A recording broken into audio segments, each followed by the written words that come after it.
There's a moment, a very specific moment, when you start to wonder if you are the problem. You've been patient. You've been understanding. You've given more than you probably should have. And somehow, you're the one sitting alone at 2 a.m., replaying every conversation, questioning your own sanity. That moment? That's not an accident. That was designed. Let me talk to you for a second. Not the version of you that holds it together at work. Not the version that smiles and says, "I'm fine." I mean the real you, the one who feels things deeply. Who notices the energy in a room the moment you walk in. Who can sense when something is off even when everyone else says everything is fine. You've always been that person. The one people come to. The one who listens. The one who carries other people's pain like it's your own. And for a long time, you thought that was your gift. Maybe it still is. But somewhere along the way, someone found that gift and used it against you. Maybe it was a partner, a parent, a close friend, a colleague, someone who, on the surface, seemed magnetic, interesting, even a little broken in a way that made you want to help. And you did help, over and over again. But the more you gave, the more confused you felt. The more you tried to fix things, the more broken everything became. And the strangest part?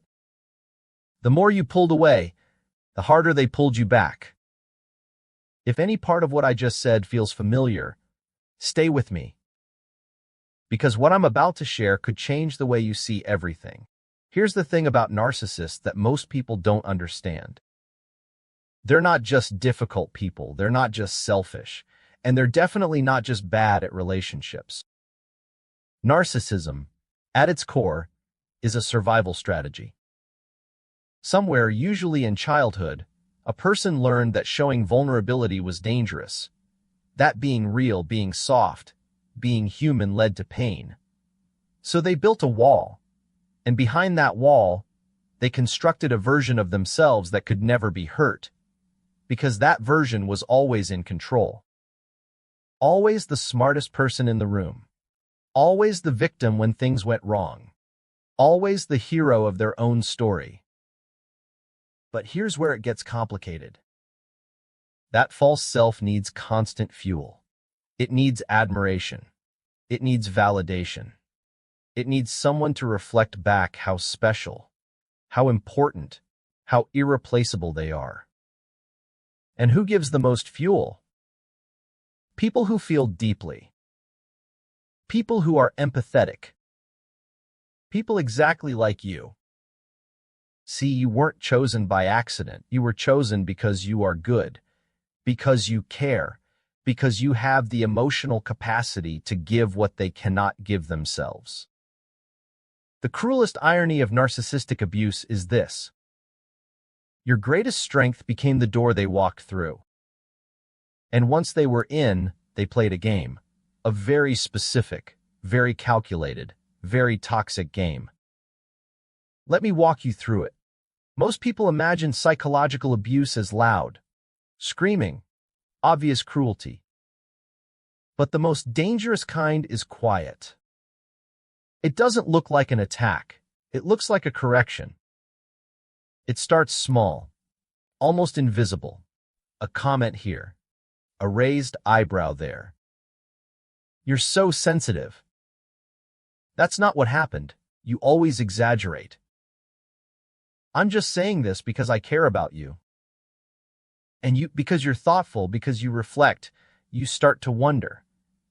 Maybe they're right. Maybe I am too sensitive. Maybe I did misremember. This is called gaslighting. And it doesn't work on people who don't care. It only works on people who are willing to question themselves. That's you. Your self-awareness, the thing that makes you good, becomes the weapon they use. Over time, you don't just question specific memories. You start to question yourself, your judgment, your emotions, your perception of reality. And here's the terrifying part. You don't even notice it happening. Because it doesn't happen all at once. It happens slowly, one small rewrite at a time. Until one day, you look in the mirror and you barely recognize the person looking back. That's not a breakdown, that's not weakness. That's what psychological erosion looks like from the inside. Have you ever been to a casino? Here's how they work. They don't let you lose every time. That would make you leave. Instead, they let you win. Just enough. Just enough to make you think the next spin could be the one. Narcissists do the same thing, unconsciously, instinctively, like it's wired into them. In the beginning, they are extraordinary. They study you, what you need, what you've been missing, what your wounds are, and they become exactly that. The perfect partner, the most attentive friend, the person who finally understands you. This is called love bombing, and it feels like coming home. But then slowly it shifts. The warmth becomes cold. The attention disappears. The person you fell for seems to vanish. And just when you're about to give up, just when you start to pull away, they come back. Tender again. Apologetic. The version of them you first fell in love with. And something inside you exhales. See, this is the real them. This is worth staying for. That exhale, that relief you feel, that's the hook. Psychologists call this intermittent reinforcement. It's the same mechanism that creates addiction. Not because you're weak, but because your brain is doing exactly what human brains are designed to do. It is searching for the pattern, waiting for the reward. And every time the reward comes, even briefly, it resets the cycle. The cruelest games aren't the ones played on a board. They're the ones played on your nervous system. Here is something I need you to really sit with. You didn't stay because you were foolish. You didn't stay because you couldn't see the signs. You stayed because you are someone who believes in people, who understands that hurt people, who holds space for someone's pain even when that pain is being aimed directly at you. And they knew that. Narcissists have what researchers call a finely tuned radar for empathy. They can sense it. They gravitate toward it.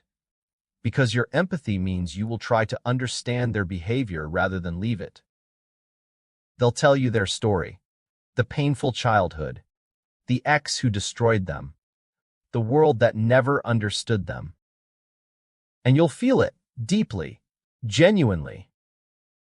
And that feeling, that compassion, will make it almost impossible for you to hold them accountable. Because every time you try to address their behavior, they redirect you back to their pain. I've been through so much. I thought you of all people would understand. And there you are, comforting the person who just hurt you. This is not a coincidence. This is the game.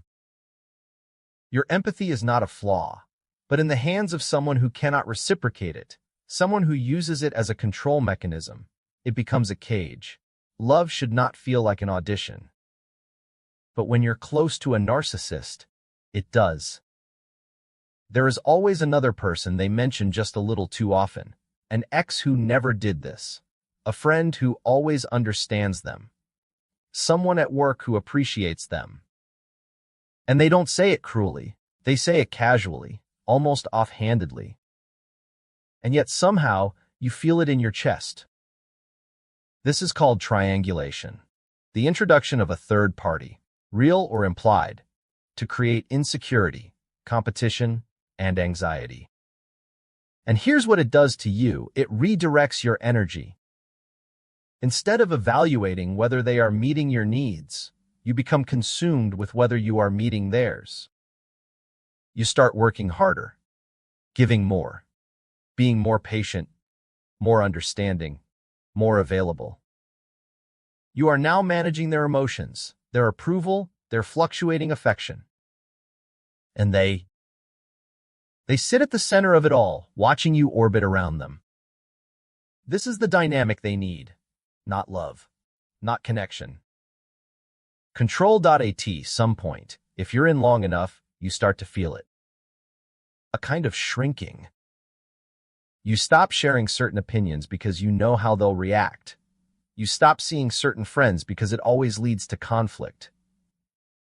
You stop wanting certain things because it's easier to want nothing than to fight for something. This isn't you losing yourself overnight. This is you making thousands of tiny accommodations, each one seeming reasonable, each one seeming worth the peace. But accumulate them all, and one day you realize you have made yourself smaller to fit inside a space that was never big enough for you. Narcissists cannot handle healthy autonomy. Your independence threatens them. Your joy that doesn't involve them unsettles them. Your relationships with other people, your growth, your confidence, your ambition, these things don't inspire them. They frighten them. So they punish you for them, not always overtly, sometimes with silence, sometimes with subtle criticism, sometimes with creating a crisis every time you start to thrive. And you, being who you are, notice the disruption and tend to it. Over and over. Until tending to their disruptions becomes your life. And then, something changes. Maybe you finally reach a breaking point. Maybe they leave first. Maybe the relationship just collapses under the weight of everything unspoken. But here's what happens next, and this is important. They rewrite the story. Suddenly, you were the difficult one. You were never satisfied. You were too sensitive, too demanding, too much. They were the one who tried. They were the one who gave everything. And here's the devastating part. Because you have spent months or years questioning yourself, a part of you believes it. You carry the guilt. You carry the shame. You carry the weight of a relationship's failure on shoulders that were already so tired. And they've already moved on, already found someone new, already recast themselves as the victim in someone else's story. This is not closure. This is the final move in the game. The goal was never love. The goal was control. And even at the end, even in the dissolution of everything, they stay in control of how it is remembered. Unless you decide to remember it differently.